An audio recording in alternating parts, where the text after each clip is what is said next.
అందరికీ నమస్కారం. ఈరోజు నేను వినిపించబోయే కథ శ్రీ కె వెంకటరామయ్య గారు రచించిన తల్లవంచనివాడు అనే చందమామ కథ. నేను సునీత. Welcome to Telugu Kathalokam 2. భీమరాజు అనే శ్రీమంతుడికి సత్యవతి అనే కూతురుండేది.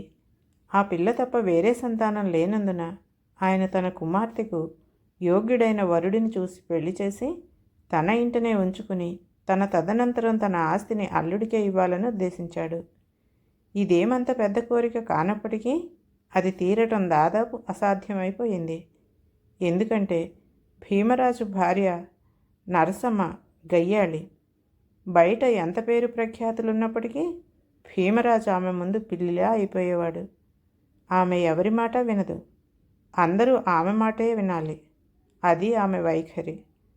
భర్త ఎప్పుడైనా పొరపాటున స్వతంత్రంగా ఏదైనా చేస్తే ఆమె మహంకాళిలాగా ప్రవర్తించేది. తన కూతురు కూడా తనకు కాబోయే భర్తను చెప్పు కింద తేలిలాగా ఉంచుకోవాలని ఆవిడ అభిప్రాయం.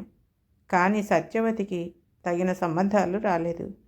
ఆమె తల్లి సంగతి తెలిసిన వారెవరూ ఆమెను చేసుకోవటానికి ఒప్పుకోలేదు.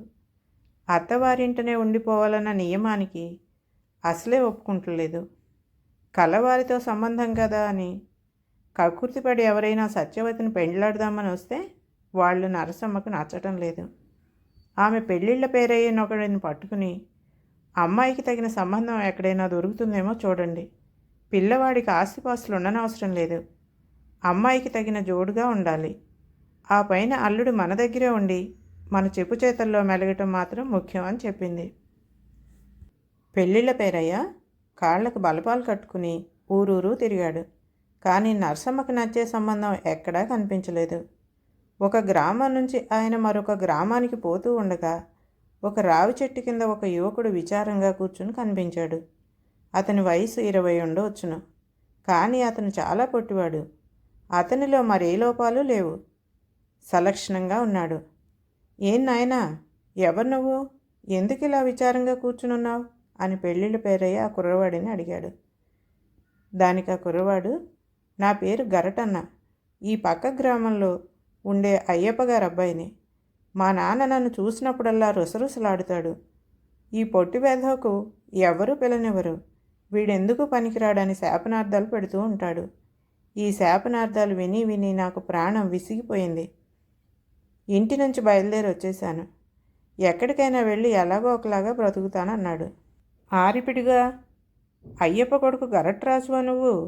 ఏది నీ చెయ్యి ఒక పర్యాయం చూడని అంటూ పెళ్ళిళ్ళ పేరయ్య గరటన చెయ్యి తీసుకుని హస్త సాముద్రికం తెలిసిన వాడిలాగా పరీక్షించి, నీ తండ్రి ఎంత పిచ్చివాడు, నీకు శ్రీమంతుల పిల్ల రాసిపెట్టుంది, గొప్ప ధనయోగం, అందరూ నీకు తల వంచవలసిందే, అలాంటి జాతకం నీది, నా వెంటరా చెప్తానన్నాడు.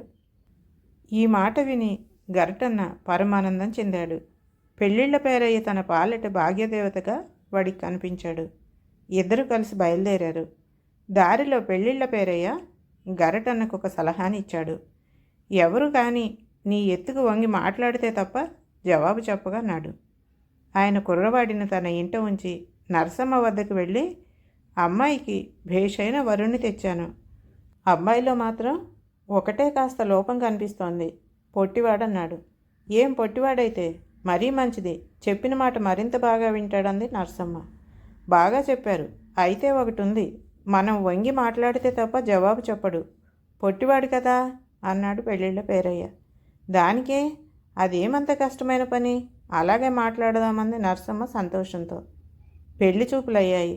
పెళ్లి కూడా అయిపోయింది. పెళ్లిపీటల మీదే నరసమ్మ అల్లుడిని అదుపులో ఉంచాలని చూసింది.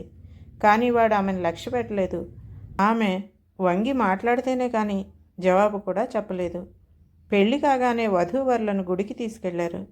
దారిలో నరసమ్మ పెళ్ళిళ్ళ పేరయ్యతో, అల్లుడితో అస్తమానం వంగి మాట్లాడవలసిందేనా, చాలా కష్టంగా ఉందా అన్నది అసంతృప్తితో. ఇంతలో అందరూ గుడి ద్వారం చేరుకున్నారు. ద్వారం చాలా పొట్టిది. అందరూ తలలు వంచి గుడి ఆవరణలోనికి వెళితే గరటన్న మాత్రం తల వంచకుండానే లోపలికి వెళ్ళాడు. చూశారా, వాడు దేవుడికే తల వంచే రకం కాదు, మనకు వంచుతాడా అన్నాడు పెళ్ళిళ్ళ పేరయ్య. నరసమ్మ నోరెళ్ళబెట్టింది. కథ సమాప్తం. ఈ కథ కనుక నచ్చితే లైక్ చేయండి, షేర్ చేయండి, మరియు సబ్స్క్రైబ్ కూడా చేయండి.